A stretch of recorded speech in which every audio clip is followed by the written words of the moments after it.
Hello everyone, চলে আসলাম অনেক দিন পর আজকে খাবারের আয়োজন নিয়ে। এখন আমার বিশাল খিদা লাগছে, এখন আমি খাবো আর তোমাদের সাথে শেয়ার করবো যে আজকে আমার কি কি রান্না হয়েছে। ঠিক আছে, আসলে আজকে আমি বেশি কিছু রান্না করি নাই, তো আজকে আমার দেখো আজকে শুধু কি বলে পেঁয়াজ দিয়ে শুধু মাছ বোনা করছি। এই মাছটার নাম হলো কাটকিনি মাছ। আমি কখনই রান্না করি নাই, কখনো খাইছি কিনা জানি না, মনে পড়ে না, কিন্তু নিজের হাতে এই প্রথম রান্না করলাম। দেখো, আর রান্না হয়েছে আমার ডাল। দেখো কড়াই সবদা নিয়ে পড়ছি। তো আজকে আমার এই দুইটা পদ, ডাল আর হলো মাছ ভুনা। তো এখন আমি ভাত নিয়ে নেব, ভাত নিয়ে নিতেছি।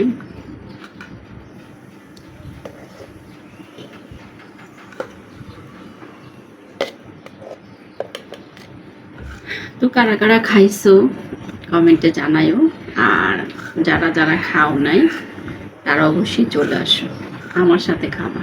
ঠিক আছে,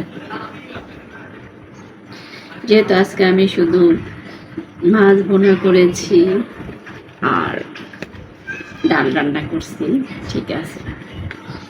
তো আমার মাছ ভুনাটা কেমন লাগতেছে, আসলে আজকে কোনো তরকারি ছিল না, ঠিক আছে। তাই ভাবলাম যে কি করা যায়, কোথায় রাখি, দেখো রাখতেও জায়গা পাই না।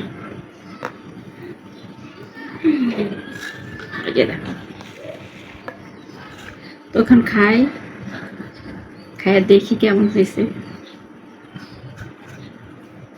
তোমরাও দেখতে থাকো আর কেমন হয়েছে বলতে থাকো, ঠিক আছে।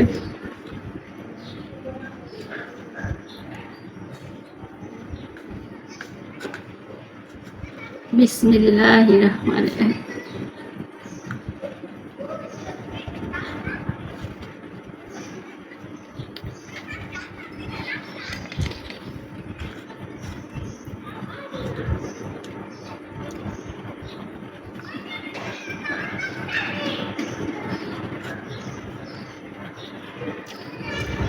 আসলে খারাপ হয়নি, ভালোই হয়েছে, কারণ বলে না নিজের জিনিস নিজে তো ভালো হইলেও বলে ভালো, খারাপ হইলেও বলে ভালো, তাই না? কিন্তু না, এটা মানে ভালোই হয়েছে আর কি।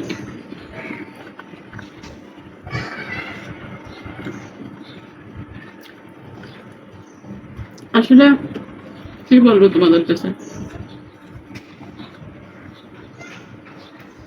মা থাকতে মানে কত কিছু খাইনি, সোতা দেখাইছি, ঠিক আছে, মজা হয় না, এ হয় না, সে হয় না। এখন তো মানাই,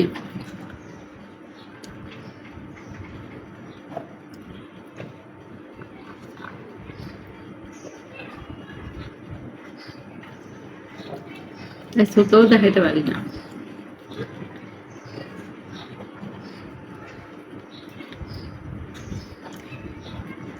কার সাথে বায়না করতে পারে বলো?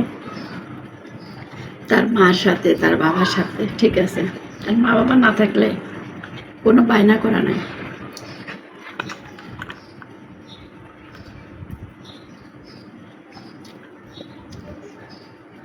দেখো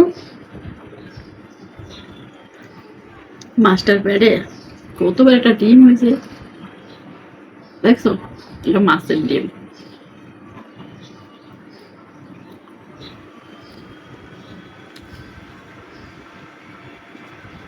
ও সেই স্বাদ ডিমটা।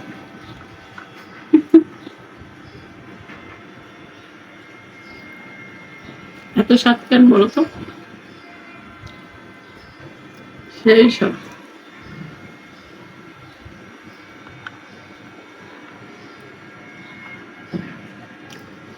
যাই হোক, তোমাদের সাথে কথা বলতে বলতে আমার খাওয়া প্রায় দেখো শেষ। ডাল নিব এখন। তো ভিডিওটা কেমন হয়েছে অবশ্যই কমেন্টে জানাবেন।